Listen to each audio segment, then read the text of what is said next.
Like करें, subscribe कीजिए, bell icon को दबाएं ताकि हमारे वीडियो सबसे पहले आपके पास पहुंच सके।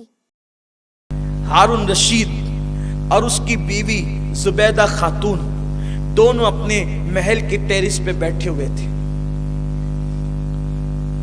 अब मियां बीवी बैठे तो कुछ भी बात हो सकती, कोई पाबंदी थोड़ी है, हो सकती है ना, हर जगह पाबंदी है, यहां कोई पाबंदी नहीं, बातें कुछ भी हो सकती। दोनों बातें करते करते हारून भी शायर था और जुबैदा भी अच्छी शायरा थी, बड़ी पढ़ी लिखी थी जुबैदा।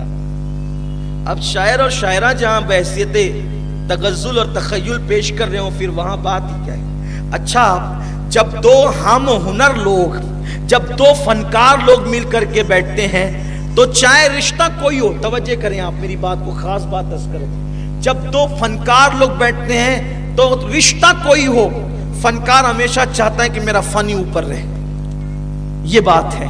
अगर उस्ताद और शागिर्द हो तो भी वो अपना फन ऊपर ही बताएगा, बाप बेटा हो और दोनों एक फन के माहिर हो तो भी वो ऐसा ही करते हैं। अब वहां थे मियां बीवी, बात चांद पर निकल गई, चांद चमक रहा था।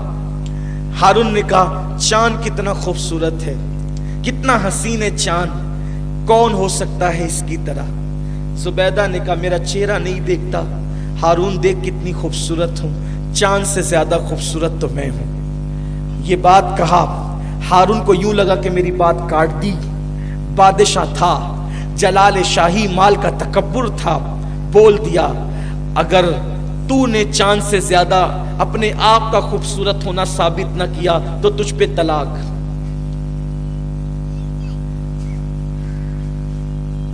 अगर अपने आप का चांद से ज्यादा खूबसूरत साबित होना, खूबसूरत तूने अपने आप को साबित नहीं किया, तो उसने उसकी बीवी को जुबैदा के लिए तलाक बोल दिया। बोल तो दिया, बादशाह होती ही ऐसे, दौलत का नशा होता ही ऐसा है, बोल दिया। आजकल भी लोग छोटी छोटी बातों पे तलाक की बात करते हैं, लेकिन उनको नहीं समझ में आता कि तलाक के बाद तबाही कितनी आती है। हमने कभी नहीं देखा कि किसी ने जुल्मन तलाक दिया हो और उसके बाद वो सुकून की जिंदगी रहा हो। आप अपने मोहल्ले में तहकीक कर लें, आप अपने गांव में तहकीक कर लें, आप अपने रिश्तेदारी में तहकीक कर लें, जुल्मन तलाक देने वाला दर दर का कुत्ता बन जाता है, दर दर का भिखारी बन जाता है, उसको कभी चैन नहीं आता। क्यों? इसलिए कि किसी की आबरू से खेलकर इंसान कभी सुकून से नहीं रह सकता। अरे चोटी पे पैर रखने वाला जब कभी सुकून नहीं पा सकता तो औरत की जिंदगी को तबाह करने वाला सुकून कैसे पा सकता है। इसलिए लोगों को चाहिए कि जुल्मन तलाक ना दिया करें। बहरहाल बात हो गई, आई गई बात हो गई। जब बात ये हुई, उसको अफसोस हुआ। जुबैदा बेचारी क्या दलील दे सकती थी, जुबैदा जुबैदा थी। उसको हारून को अफसोस हुआ कि मैं क्या बोल गया। उलमा को बुलाया, कहा कि बात ऐसी ऐसी हुई।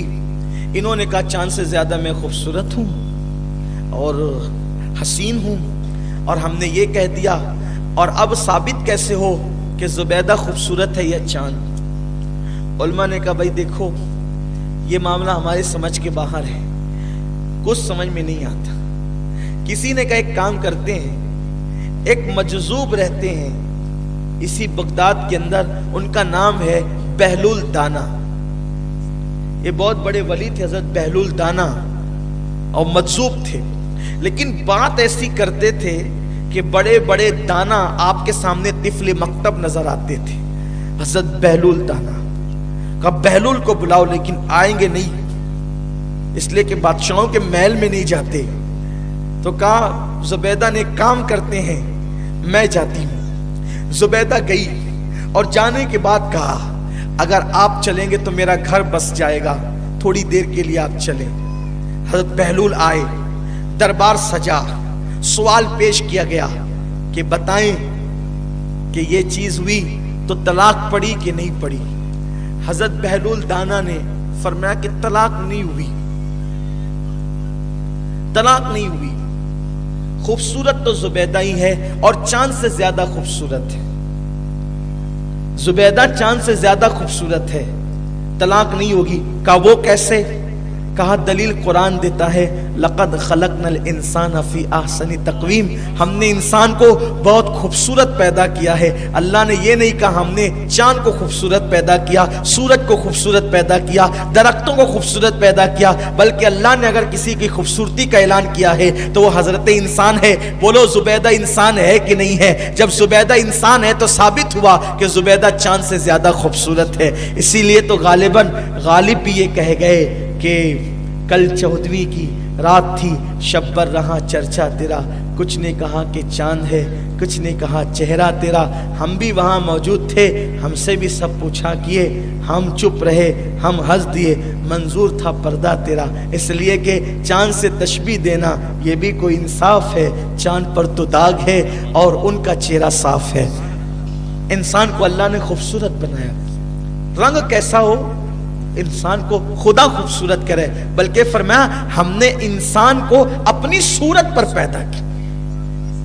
اللہ فرماتا ہے کہ ہم نے آدم کو اپنی صورت پر پیدا کیا۔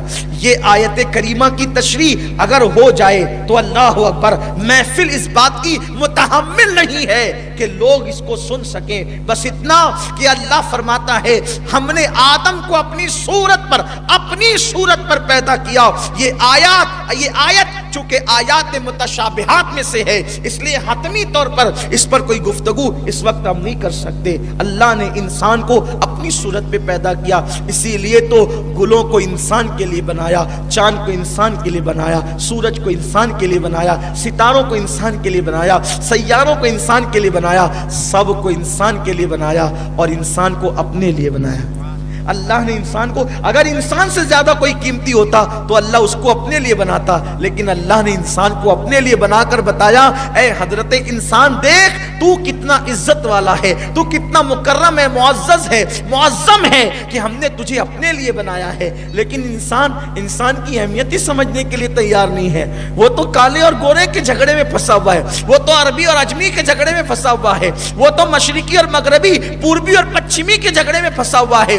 انسان کہیں کا ہو، انسان صرف انسان ہوتا ہے، اور انسان بہترین وہ ہوتا ہے، بلکہ انسان فرشتوں سے بہتر اس وقت ہو جاتا ہے جب اس کا کردار بہترین ہو جاتا ہے، اس کا دل اللہ کی خشیت کا گنجینہ اور عشق رسالت کا مدینہ بن جاتا ہے، تو پھر فرشتے بھی اس پہ رشک کرتے ہوئے نظر آتے ہیں۔ انسان وہ ہے، اب آدمی کچھ اور ہماری نظر میں ہے، اب آدمی کچھ اور ہماری نظر میں ہے، جب سے سنا ہے یار لباس بشر میں ہے، جب سے سنا ہے یار لباس بشر میں ہے۔ اگر اللہ کے نزدیک انسان سے بہتر کوئی مخلوق ہوتی تو اللہ اپنے محبوب کو اس شکل دے کر کے پھر بھیجتا، لیکن انسان کی شکل دے کر کے بتا دیا لوگوں جس کی صورت، جس کی سیرت ہمیں سب سے زیادہ پیاری ہے، اسے بھی آدمی کی صورت میں بھیجا ہے۔ وہ ہر عالم کی رحمت ہے، کسی عالم میں رہ جاتے، یہ ان کی مہربانی ہے کہ یہ عالم پسند آیا۔ جوانی میں لوگ بہت ڈگمگاتے ہیں فیصلہ کرتے ہوئے۔ کمنٹ شیئر ضرور کریے۔